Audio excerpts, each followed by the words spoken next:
10 euros offerts et votre premier dépôt doublé avec le lien en description. Les amis,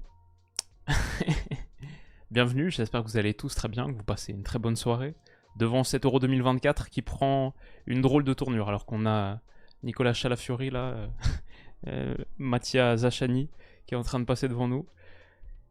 Incroyable, comme prévu, cette troisième journée de phase de groupe, ça allait toujours être une dinguerie, mais les scénarios des matchs, après la Hongrie, après le Hongrie-Écosse d'hier, et ben c'est désormais l'Italie qui a frappé avec une frappe à la Del Piero de Zaccagni au bout d'un rush extraordinaire de Calafiori, quel joueur, et a donc permis à l'Italie d'arracher le point du match nul qui crucifie la Croatie.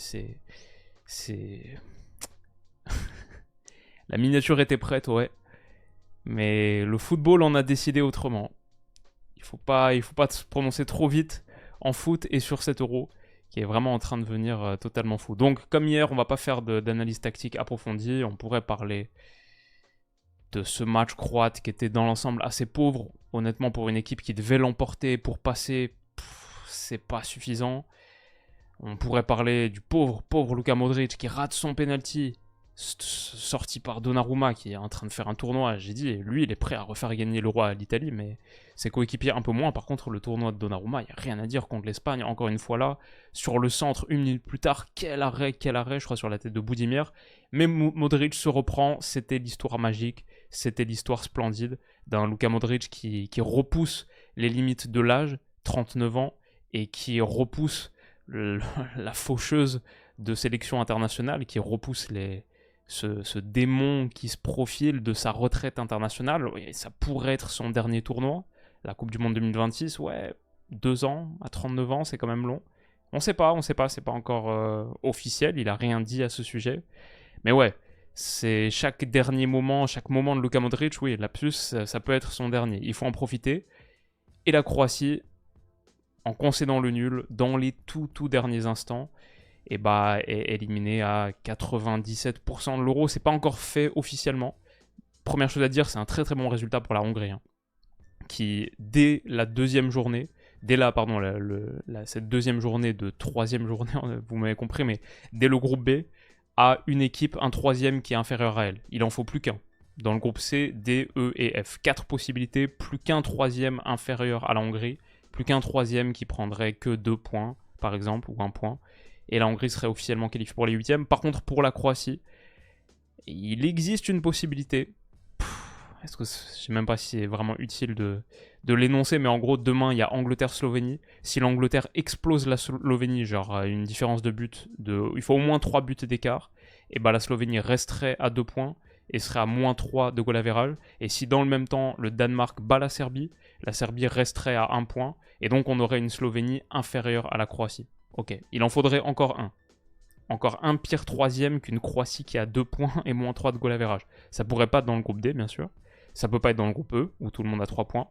Donc ce serait forcément dans le groupe F, où c'est possible si, en même temps que l'Angleterre bat la Slovénie de 3 buts d'écart ou plus, et que le Danemark bat la Serbie, si dans le même temps, quelques jours plus tard, le Portugal bat la Géorgie, et la Turquie bat la République tchèque. Il faut que ces 4 choses se produisent, sinon la Croatie est out. Autant dire que bon, c'est quasiment déjà fini pour eux.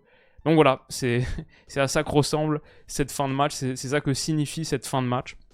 Dans le même temps aussi, on n'en a pas parlé, mais l'Espagne a battu l'Albanie avec son équipe B totalement remaniée. Je crois que j'ai ici, non là c'est Croatie-Italie. Croatie qui est seulement 6 tirs dans un match qui est pour eux un 16e de finale de Coupe d'Europe. C'est un match à élimination directe.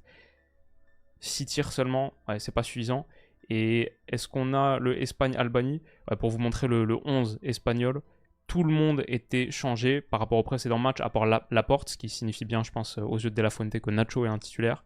Et c'était Vivian, Navas, Grimaldo qui complétaient la ligne de 4, David Raya dans les buts, Zubimendi, Merino, Dani Olmo, Ferran Torres, Oyarzabal et Joselu en pointe pour les Espagnols. Troisième victoire, toujours pas de but encaissé dans cet Euro, même avec l'équipe réserve. Et en fin de match, ils ont fait entrer Yamal, Fermin Lopez, Baena, le Normand, et un ou deux autres, je crois. Donc un autre peut-être. Donc voilà pour cette Espagne-Albanie, mais c'était évidemment pas l'attraction de la soirée. C'était ce qui s'est passé dans cette rencontre et ce qu'elle signifie. Donc on va pas faire une analyse détaillée comme j'ai fait hier. Ce qui compte là, c'est la projection. Et c'est de voir que Suisse-Italie donc est le premier huitième de finale confirmé de l'Euro. Et ce sera le premier d'ailleurs dans l'ordre. 29 juin à 18h, avant celui de l'Allemagne qui est à Dortmund d'ailleurs. Je vais vous les mettre ici. Allemagne, 29 juin aussi à 21h à Dortmund. Avant ça, Suisse-Italie donc à Berlin. Gros match. Super intéressant. Franchement, la Suisse a vraiment sa carte à jouer hein, parce que je trouve que depuis le début du tournoi, ce que montrent les Suisses, c'est pas inférieur à l'Italie, même ouais, loin de là.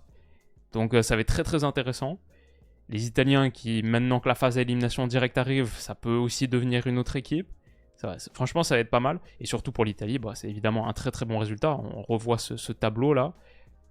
Avec une victoire, c'est la deuxième partie de tableau, celle qui sur le papier semble un petit peu plus intéressante que celle où en tout cas il y a déjà pour l'instant Espagne, Allemagne et Portugal. Et aussi, avec une victoire, c'est la Suisse, alors qu'une défaite, avec un match nul donc contre la Croatie, il y a ce huitième confirmé contre la Suisse, alors que sinon, en perdant contre la Croatie, ils auraient fini troisième, et donc troisième du groupe B, ça voudrait dire qu'ils auraient été soit ici, contre le vainqueur du E, soit là contre le Portugal, en fonction des autres matchs. Le vainqueur du E, ça peut être la Belgique. Le Portugal, bah, c'est le Portugal. Donc, bah ouais, la Suisse, ça ressemble à quand même à un meilleur huitième de finale, plus abordable pour l'Italie. Donc ouais, très très bon, très très bon dénouement pour eux. Et voilà quoi, demain on va continuer avec la conclusion des groupes C et D. Plus de matchs, ça fait plaisir parce que là, deux journées d'affilée à 21h, j'étais perdu. En journée, je savais pas quoi faire. Donc demain, heureusement, à 18h, on a France-Pologne. Pays-Bas-Autriche, bien sûr, dans le même temps. Et le soir, Angleterre-Slovénie, pour voir si cette Angleterre peut se reprendre. Cette Angleterre qui a un vrai enjeu. Qui doit au moins prendre le match nul pour pas voir le Danemark lui repasser devant. Et même le match nul, ça pourrait ne pas être suffisant. Si le Danemark l'emporte, forcément, ils vont marquer plus de buts. Il faut, si le Danemark l'emporte par 2 buts par exemple et que l'Angleterre fait seulement match nul, le Danemark passerait devant première place. Et ça nous donnerait, je crois que ça nous donnerait un Allemagne-Angleterre. Ouais, c'est ça. Si l'Angleterre fait pas le job demain, on a Allemagne-Angleterre en huitième de finale à Dortmund. Même si le Danemark fait le job, Allemagne-Danemark, ouais. Mais bon, tout le monde peut encore se qualifier dans ce groupe. Hein. Tout le monde peut encore se qualifier à la deuxième place. Donc ouais, ça va être très très intéressant la conclusion de ce groupe C. Et pour nous, bien sûr, il faut qu'on fasse plus le job que les Pays-Bas contre la Pologne. On espère, on souhaite que ce sera le cas.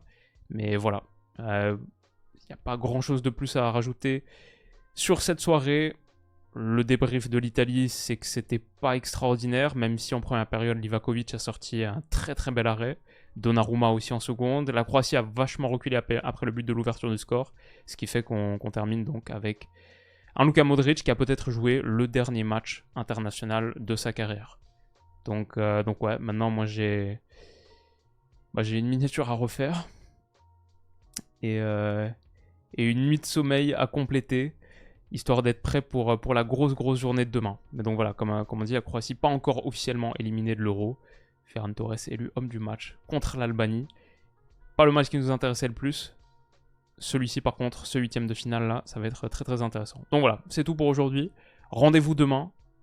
Ça va être costaud. Allez les Bleus. Peut-être des petits pronos. Qu'est-ce qu'on peut se dire alors, France-Pologne, je pense qu'on fait le job. Et je veux dire pareil qu'en huitième de finale de Coupe du Monde. 3-1. Pays-Bas-Autriche. L'Autriche s'est bien rebiffé contre la Pologne.